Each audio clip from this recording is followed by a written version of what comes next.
Pinangunahan ni Police Brigadier General Marshal Mariano P. Maestrado IV, Regional Director ng Police Regional Office 13, ang coordination meeting kaugnay sa mga updates sa 2026 Palarong Pambansa sa Security Command Center ng Agusan del Sur Police Provincial Office sa Barangay Patinay, Prosperidad, Agusan del Sur. Dumalo sa nasabing pulong ang mga Chief of Police at Provincial Commanders upang talakayin ang pinakabagong mga kaganapan at paghahanda sa seguridad para sa nalalapit na Palarong Pambansa.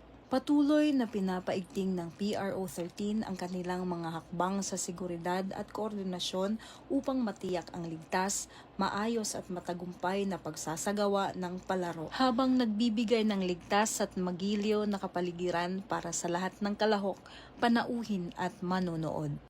Mula dito sa Police Regional Office 13, ako ang inyong PNN Correspondent, Police Staff Sergeant Iris Joy Laureto, alagad ng batas, tagataguyod ng balitang pulis.